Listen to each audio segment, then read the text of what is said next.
అందరికీ నమస్కారం. Divya Jyothi astrologer YouTube ఛానల్కి స్వాగతం.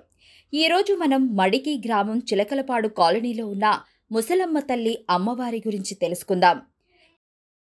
ఇది చిలకలపాడు కాలనీ. సుమారు 50 సంవత్సరాల క్రితం ఒక నేరేడు చెట్టు కింద అమ్మవారు వెలిశారు. అప్పటికి ఆ ఊరి ప్రజలు అమ్మవారిని గ్రామదేవతగా కొలిచేవారు. అప్పుడు వచ్చిన ఒక తుఫాను వల్ల ఆ నేరేడు చెట్టు కూలిపోవడంతో, అమ్మవారికి నీడ లేకుండా పోవడంతో ఊరి జనమంతా కలిసి ఒక చిన్న గుడిలా కట్టారు. కాలం గడిచే కొద్దీ ఆ గుడి వర్షం నీరుకి మునిగిపోవడంతో ఆ గుడి పునర్నిర్మాణం చేయాలని అనుకుని ఆ గుడిని ఇలా నిర్మించారు. ఆ అమ్మవారిని ఈ అమ్మవారిలా కొలుస్తున్నారు. ఆగస్టు 20, 2023న ఈ ముసలమ్మ తల్లి అమ్మవారి గుడి నిర్మాణం జరిగింది. అమ్మవారిని పూర్వం నుండి కొలుస్తున్న ఆ ఆచారాల ప్రకారం కొలుస్తున్నారు. ఆ రోజు అమ్మవారికి ఎంతో ఇష్టమైన ఎరుపు రంగు చీరతో అలంకారం చేసి, గాజులు ధరించి అమ్మవారి చేతిలో ఉన్న కుంకుమను స్వీకరిస్తారు. అమ్మవారి ముందు ఒక విగ్రహం ఉంటుంది. దాని పేరు పోతురాజుబాబు. ఆ జాతర రోజున పోతురాజుబాబును కూడా దర్శించుకుంటారు. అమ్మవారికి ముందుగా పూజ చేసినటువంటి గరగలని తలపై ధరించి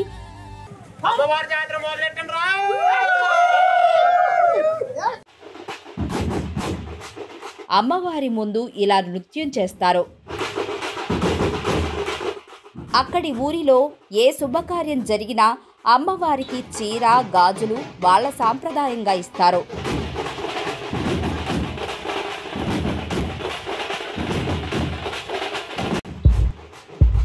అమ్మవారిని స్మరింపచేయడానికి అన్ని రకాల విన్యాసాలు చేస్తారు.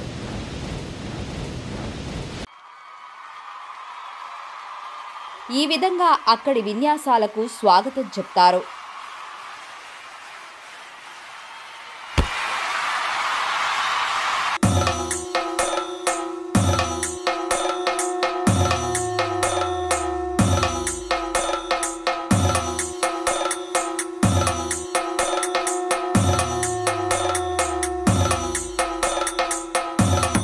ఆ విన్యాసాలు చూడటానికి ఊరు అంతా తరలి వస్తారు. ఆ ఊరి ప్రజలు, ఆడవాళ్లు అంతా ఆ అమ్మవారిని ఆడబడుచుగా కొలుస్తారు. అక్కడి ప్రజలు ఇలా అమ్మవారి వేషాలు వేసుకుని ఆ అమ్మవారు వచ్చి ఇక్కడ ఆడుతున్నారు అన్నట్టు దర్శనమిస్తారు.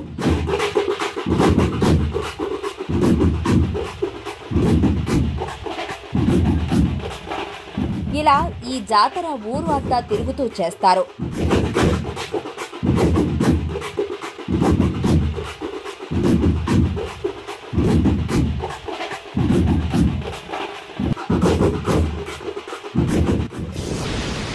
వారి నైపుణ్యాలతో అక్కడి అమ్మవారిని మురిపిస్తారు.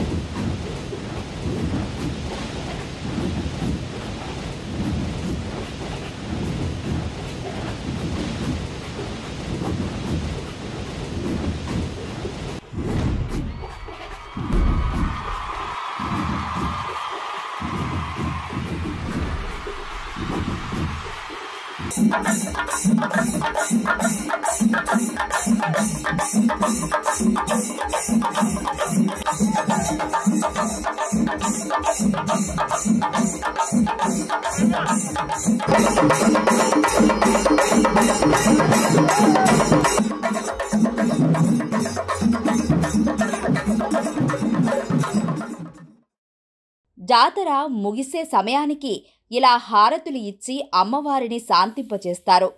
ఇలా ప్రతి సంవత్సరం ఈ ముసలమ్మ అమ్మవారి జాతర చేయడం బాధ్యతగా భావిస్తారు. అందుకే ఈ జాతర చాలా గొప్పగా, ఘనంగా చేస్తారు. ఇది మన మడికి గ్రామం చిలకలపాడు కాలనీ గ్రామదేవత అసలు కథ. ఇలాంటి జాతరలు, కథలు తెలుసుకోవడానికి మన దివ్యజ్యోతి ఆస్ట్రాలజర్ ఛానల్ని సబ్స్క్రైబ్ చేయండి. వచ్చే వీడియోలో మళ్ళీ కలుద్దాం. నమస్కారం.